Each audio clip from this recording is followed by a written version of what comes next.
This gang of robbers stole 90 tons of gold bars from a bank in Spain. To make transportation easier, they melted the gold and poured it into water, turning it into uniform gold pellets. Then they gathered the pellets and dumped them into the sewers. With so many gold pellets, blockages were inevitable, but the robbers weren't worried. A few years earlier, they had gone to Antarctica and, using their own methods, stole a high-powered oil pump. Rumor had it that the pump ran at over 1,000,000 horsepower. With it, they could drain all 90 tons of gold pellets in just 90 minutes, sending them directly to the professor's base. The base was already prepared. They would reshape the gold pellets into gold bars. The heist was approaching its final stage, and everyone was operating at full capacity. But the professor ran into a problem. He and Jessica were trapped inside a building surrounded by police. To escape, the professor tied a rope to a radiator, wrapped his hands in tape, and slowly lowered himself down, step by step. Once Jessica landed, the two of them slipped through the back kitchen of a restaurant and walked outside, brushing past a pair of SWAT officers. But just as they were about to leave, they saw a large number of officers blocking the street ahead. With no other choice, they entered an apartment building. Jessica used her earrings to pry open a door and hide temporarily. Unexpectedly, the police reinforced their presence, going door to door in the surrounding buildings. Soon, they located the duo's hideout.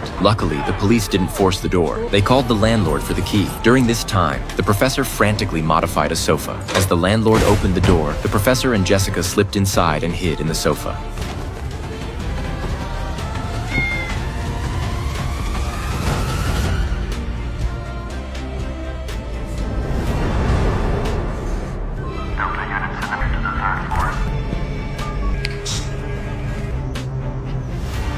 A police officer lifted the sofa cushion, sending both their hearts racing. Fortunately, he only checked one cushion at first, and after a thorough search found nothing. But just as they were about to breathe a sigh of relief, Jessica's child cried out. Now things looked bad. Just as the SWAT officers were about to leave, they came back. But fortunately, they noticed a little kitten on the sofa. Otherwise, escape would have been impossible. In this way, the two managed to evade capture for the moment. But this wasn't a real solution. The professor called the base, gave them his location, and told his crew to send a cleanup truck to rescue them. That old guy was audacious. He even brought a few people along to set up a roadblock for the extraction.